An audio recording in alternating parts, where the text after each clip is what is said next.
to Friday Questions. I am Luke, I am Mark. and last week I was just mostly dead when all you can do is. Go through their pockets their and look for pockets. loose change.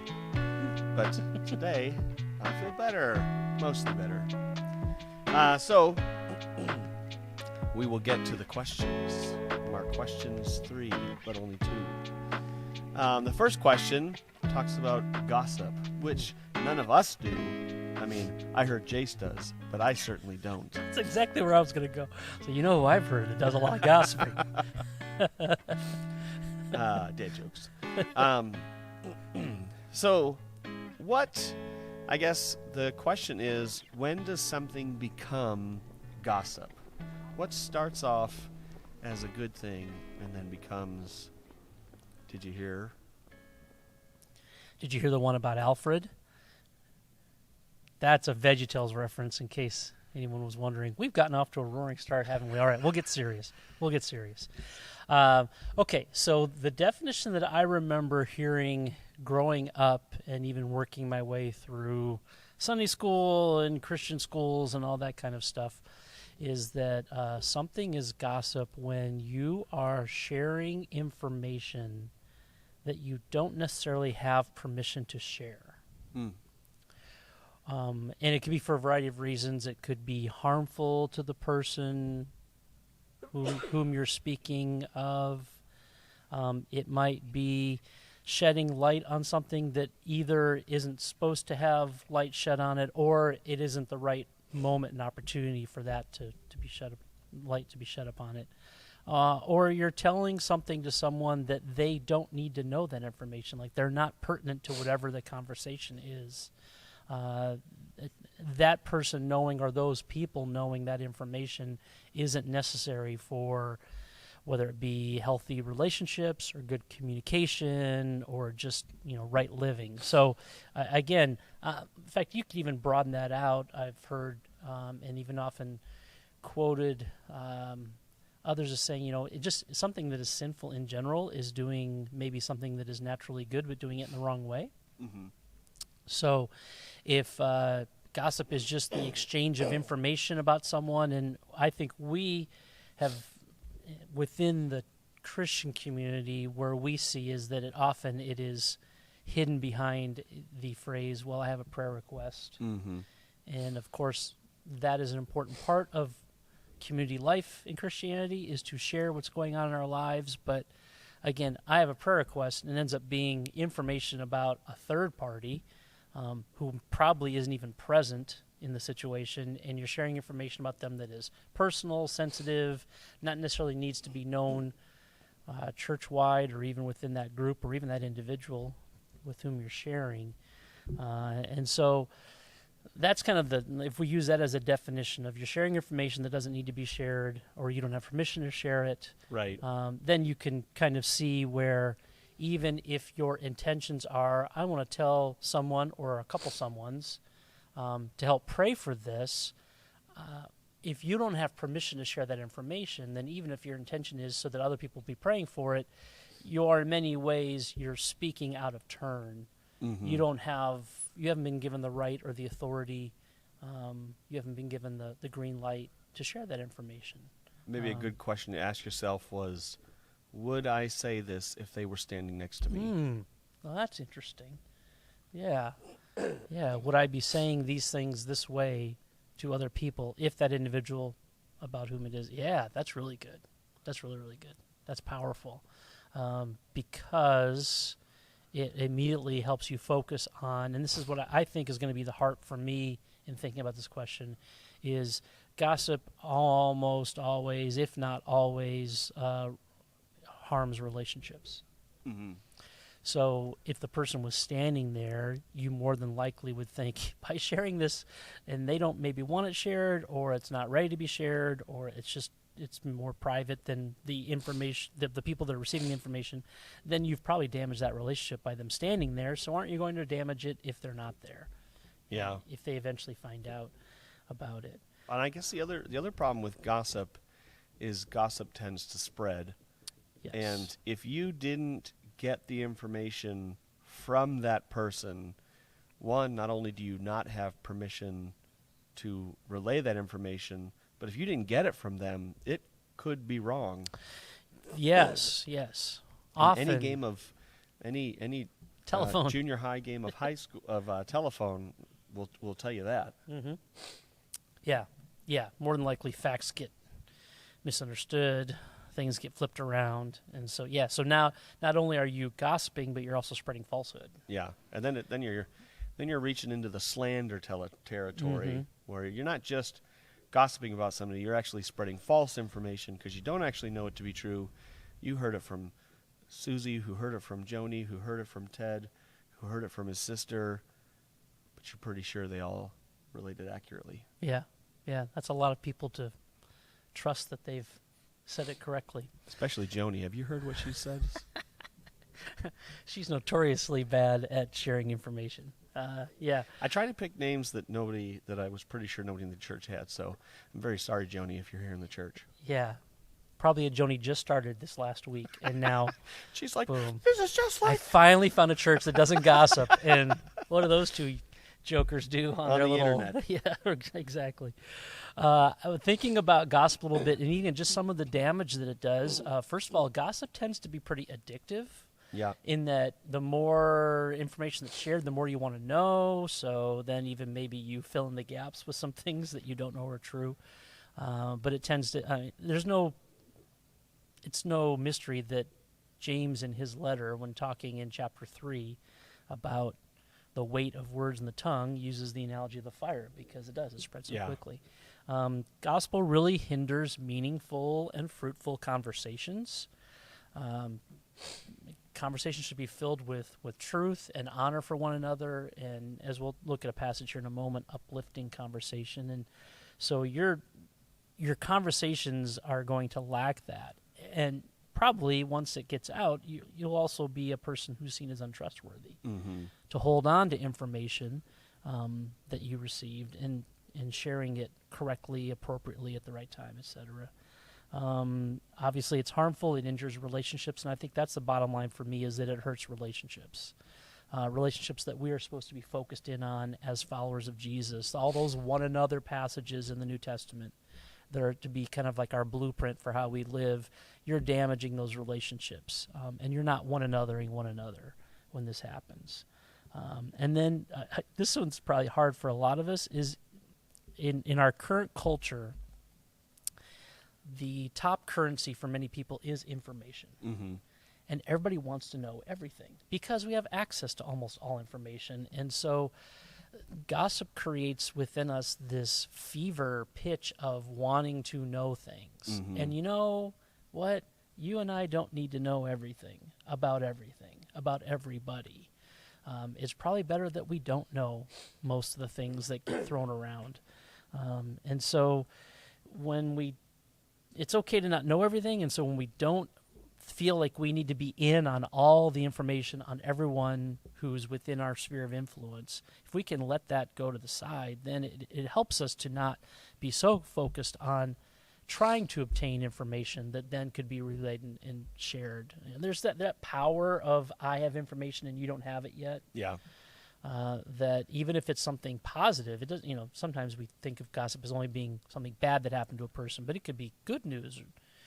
Perhaps someone has just found out that they're going to have a baby, but they don't want that out yet, and yet you, having the information, wants to share it. You share the gender reveal before it happens and is put on Instagram, and so I have this power and this influence, and we want to wield that at times, so we look like we know more than we do. The passage that I think we'll focus on is Ephesians 4, the end of Ephesians 4. Paul's talking to the Ephesian Christians, and he's talking about how to walk. The chapter, fourth chapter of Ephesians begins with walk in a manner worthy of the calling with which you've been called. And what does it look like to walk in a worthy manner? And starting in verse 25, there's a couple verses here from 25 to the end of the chapter that they're very familiar verses. You've probably heard them before, but they really help focus me on just the weight of words and how we're supposed to speak to one another. So Ephesians 4:25, therefore, having laid aside falsehood, each of you speak the truth with his neighbor, for we're members of one another. Skip down a couple verses to verse 29. You must let no unwholesome word come out of your mouth. You're like, okay, Paul, what do you mean by an unwholesome word? Oh, well, he'll tell us in the very next phrase. That's nice of him.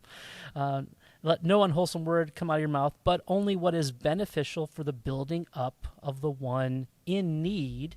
That's an interesting aspect of it, is you're trying to build up someone who's in need, someone who is, in this situation, is probably someone who like needs grace in whatever situation they're in. Then it may give grace to those who hear. And then the last two verses of the chapter, 31 and 32, you must put away every kind of bitterness, anger, wrath, quarreling, and evil slanderous talk. You mentioned slander, that this is what a lot of this contains. Instead, I think I've known this verse since I was probably 5 or 6 years old, growing up in church. Be kind to one another, tenderhearted, forgiving one another, just as God in Christ also forgave you. So just a place to go to think about what comes out of our mouth, the speech that we use, couple that with what James says in his letter in chapter 3. Yeah. And you've got a nice biblical construct for, do I really need to share this information? Why do I want to share this information? And is it with this specific person or group of people because there's influence there? Or am I trying to show that I have more content knowledge than the next person? Like, what's our motivation behind it? Yeah. So, I guess you kind of did summarize it there. I was going to say, let's summarize it, but I guess you did just kind of summarize Well, we it. can re-summarize. Like, if you want to know, let's see, a couple questions to ask yourself. Like diagnostic questions. Am I yeah. gossiping right now? Does this person want me to say this? Mm-hmm. And would I say it this way if they were standing next to me? Mm-hmm. And did I hear this from this person so that in such a way that I have permission to share it? Mm-hmm. So do I have permission to share it? Would I say it this way if they were standing next to me? And I forgot my first one already, but it was probably good. Just rewind it and repeat that. I was listening so intently too that I also forgot, but it was really good. Yeah. But yeah, that's those are good things to keep. I really love what I say if they're standing there in the conversation with me. Mm-hmm. That's so helpful 'cause that's very tangible. Yeah. I can sense that.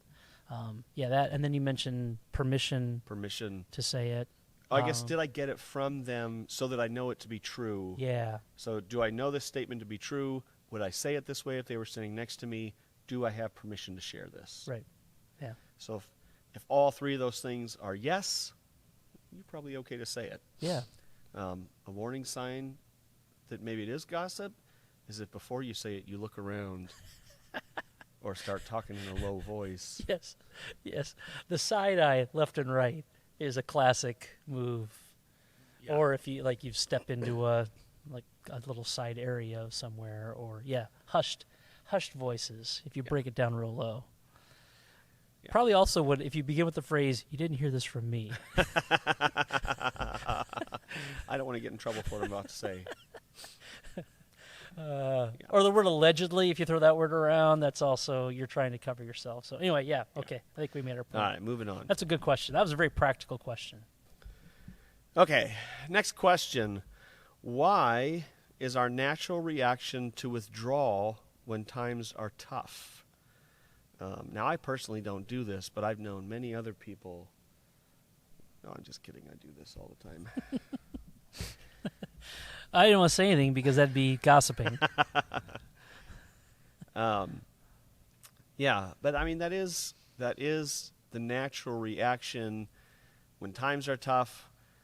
Leave me alone. I'm gonna go hide myself. I'm gonna wallow for a little bit. And I really feel like that comes a lot of times from a sense of shame. 100%. Either shame that I'm having this problem in the first place, like, oh, other people wouldn't have this problem, or maybe shame in my reaction to it, or maybe shame for the action that caused the problem in the first place. I mean, either way, I feel like a strong sense of shame in some way is what drives a lot of that. Oh, you go all the way back to the Garden of Exactly. Eden, Yeah. and you get right there in Genesis 3, verses 7 and 8. Once, They saw that they were naked and they were ashamed yes, and they hid. immediately, created coverings for themselves. And in the very next verse, God shows up and they hide from Mhm. him. Shame is such a powerful sense and feeling and state of mind in people, and it often just so quickly turns into something even more negative than that. But yeah, I think again we all have. It does not matter where your church experience was as a kid growing up, or if you had no church experience. There's still just this overhang within our culture, I think, of if you have any kind of sense of morality, or you have any kind of sense of religious upbringing, or you have been within a church setting for a long part of your life, there is this overhang of what are people going to think about me if they find that out, Mhm. or what I am now, like you tend to really hyper focus on I'm the only person probably who's either struggling with this or has failed this way, Right. and so I don't want to be in the midst of other people because my first reaction would be I think they're going to probably either have pity on me or they will belittle me. Right. And maybe even some of us have had experiences where you have been, like the first reaction was not let us graciously help you and walk with you, but Right. how dare you, how could you. I mean, something even as serious as the number of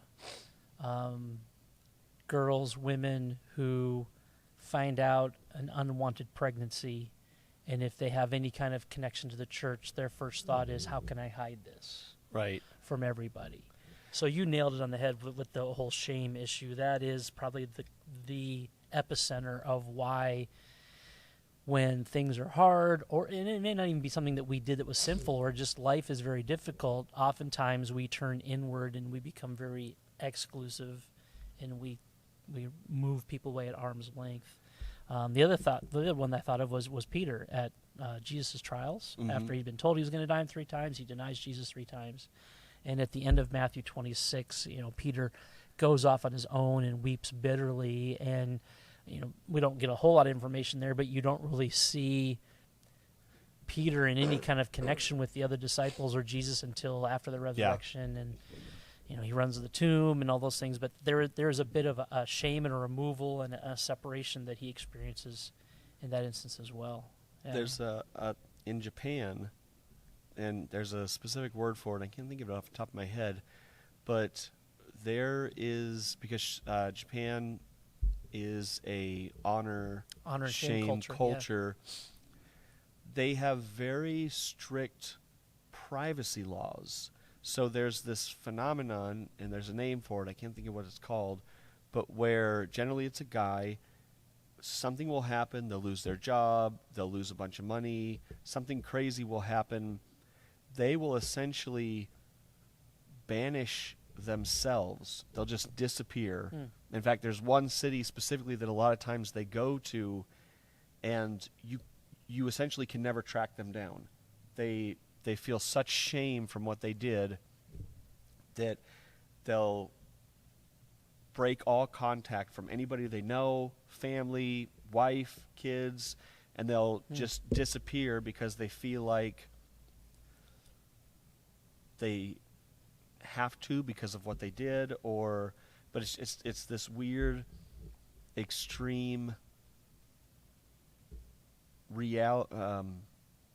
what am I trying to say? This version of this separating yourself. It's like this extreme version that happens over there, and it's all a sense of shame, driven by partially the societal norms over there. Right.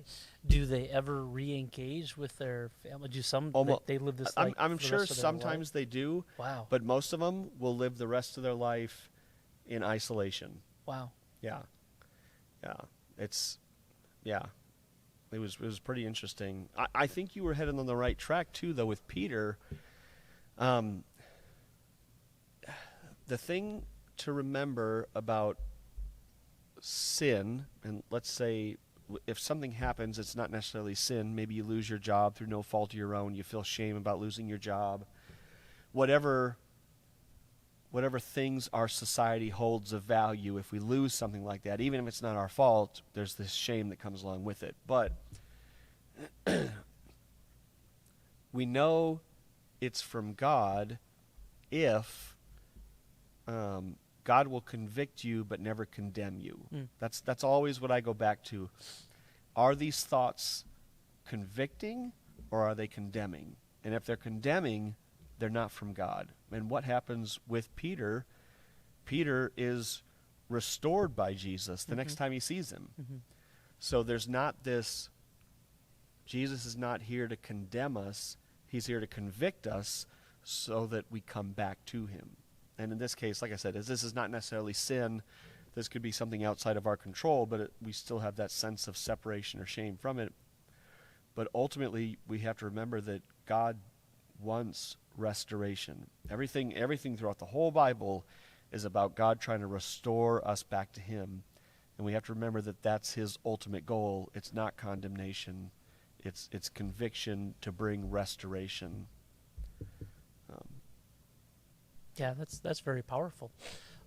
And the more a biblical community can emphasize again and again that we all are works in progress, we're all broken, we've all received the incredible grace of Jesus, and the more we can just continue to speak to and live consistently with this idea of you are better in our community than you are by yourself. Yeah. For better or worse, for whatever the situation is, that reaching out or allowing people to reach to you when you are in a vulnerable state or when you are in a shameful state, again, like you said, whether it is something you've intentionally done and now you've been caught and it's really embarrassing, or it's just a life experience that isn't really pleasing to talk about. Yeah. And you feel, again, I think there's this, with shame comes isolation. Like you feel like you're the only one who has experienced this or is experiencing this. And you start looking around. No one else that I know in my little circle is going through this. Well, all the more reason for us to really lean in. And there's a prideful aspect of this also, to allow yourself to be ministered to. Yeah. And for some of us, that's harder. We want to be individualistic, and I don't want people to know that I failed. Yeah, I can pull myself up. I can make this on my own. And instead of letting people be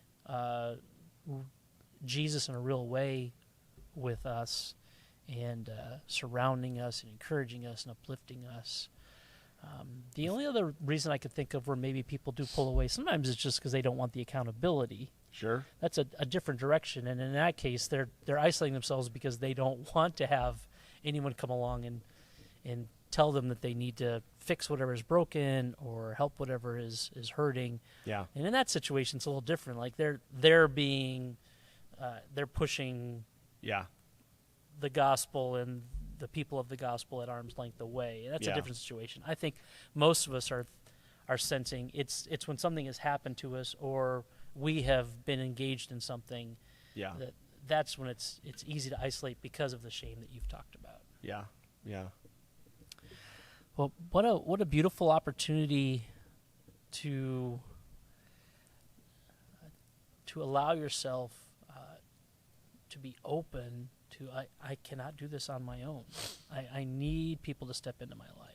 Mm-hmm. And then for those of us who maybe aren't in that situation, to be aware, because if we're around each other long enough and we live in community long enough, we're all going to be in that position at some point in time. So if I am eager and quick to lean in and be there for people when they feel like they want to draw back, hopefully then I will have that same mindset if I find myself in that isolated position. How many times do we find ourselves ministering to other people from our own history of that same failure or sin or struggle or whatever it is, God uses that so often, things that we go through, he brings us through it, and then we turn around and are able to help other people going through that exact same thing. In fact, most of the people helping us have probably gone through that exact same thing. Right. They probably have they have the greatest ability to influence us because of the road they've walked. And I guess the saddest situation is when that shame comes from the people in the body who should be there lifting you up and getting you through it. But, I mean, let's face it, if we were all perfect, but sometimes, culture in the church gets to that point where we do try to cover up and, it's like, well, we don't talk about that. Right. Yeah, exactly. Like, let's all just pretend like nothing as bad has happened. Even like in a sense of you're not going to get any of that kind of stuff from our church or from our family. Right. Or from our whatever it is. And the more honest and open and raw we can be within reason, and just recognize that we're all going to find those moments, it's so much more refreshing, because the last thing a person needs to hear in that instance is either "I told you so" or "Well, yeah, that's you probably need to a list of reasons why what has just happened to us is bad." Like, that's the last thing I need to hear at this moment. Let's lean in with grace first, and compassion and kindness, and maybe later on down the road there needs to be some discipleship as well. But in the moment, the ones that we're thinking of right now, and the one that we're assuming that's what the questioner was going down that road. In that moment, why wouldn't you surround yourself with people who are going to prop you up? Yeah.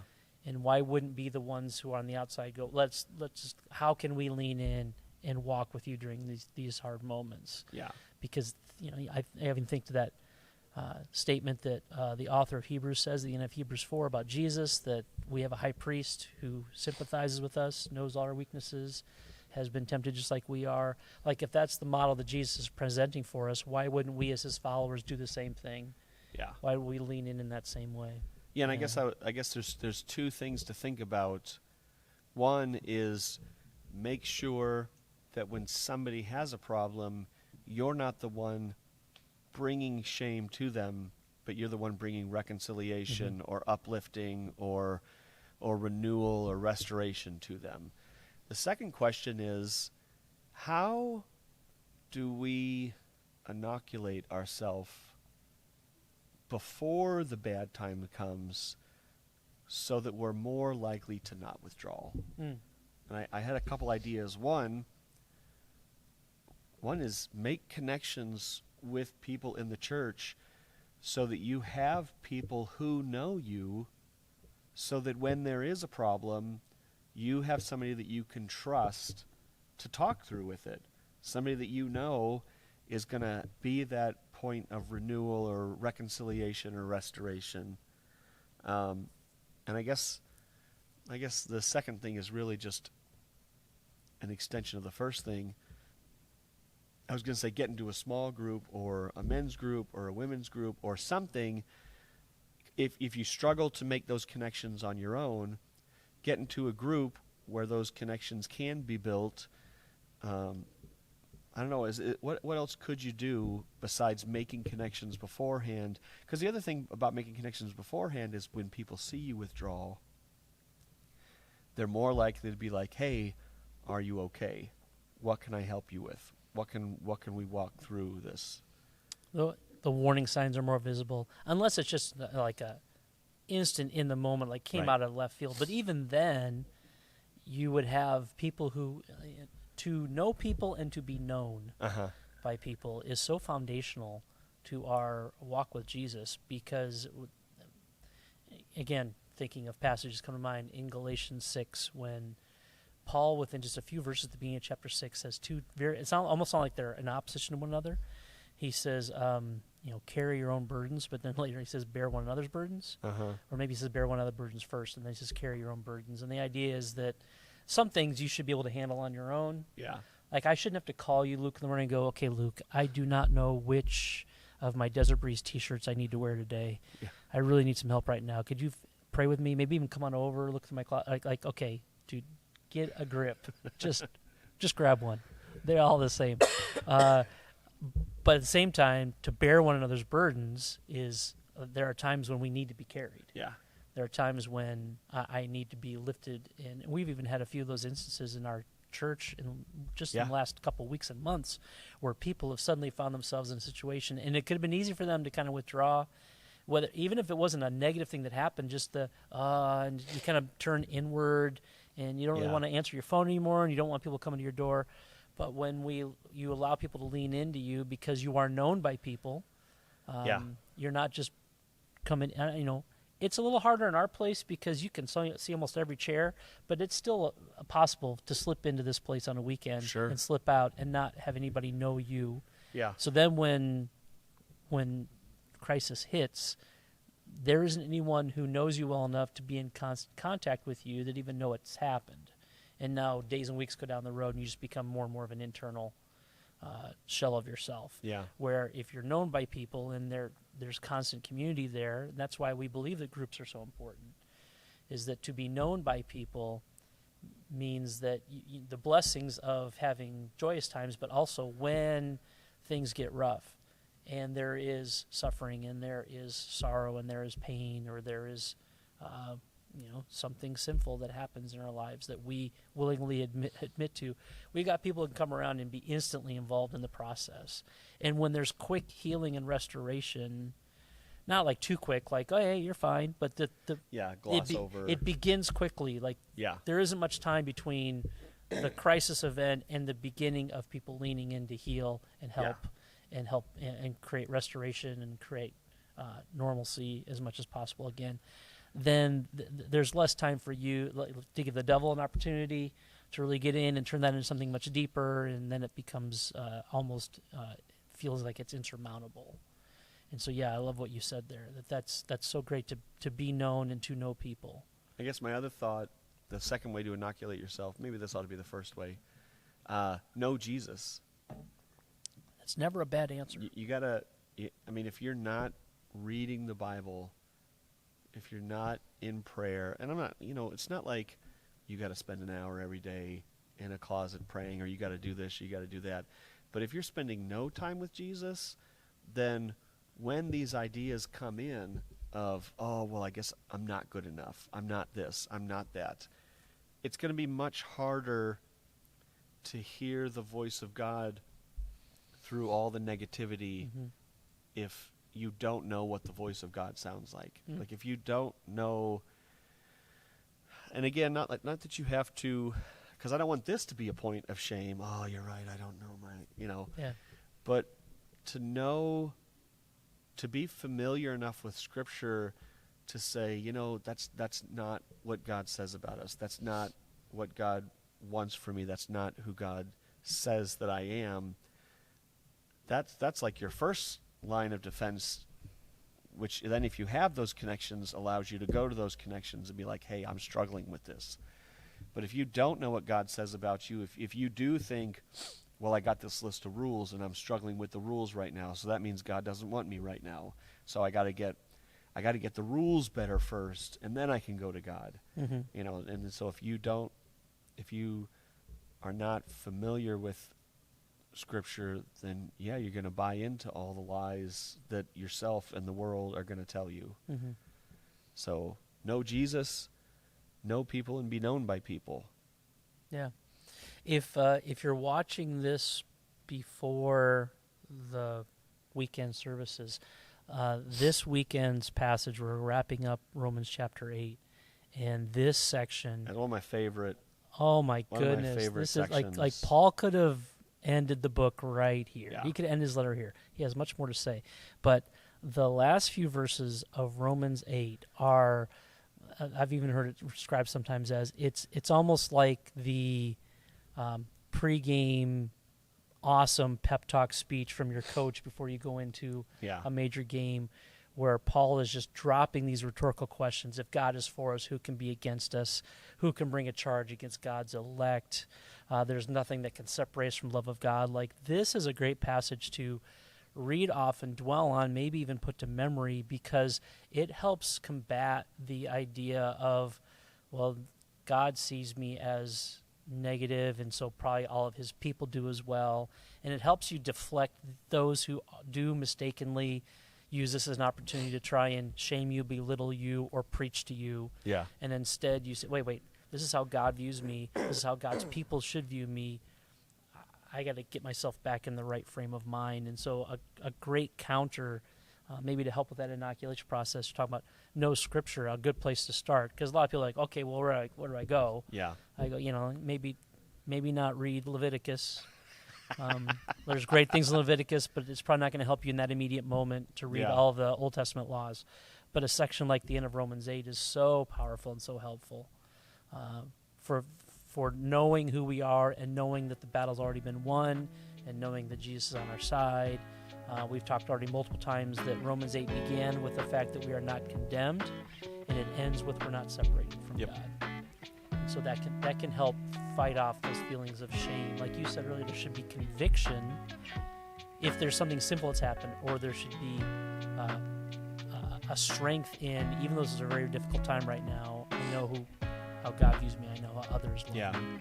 And lean into that and not let yourself become isolated, because that's when you can begin down a dark road, because it's easier for the enemy to fill your head with thoughts that are not true about you and about the situation.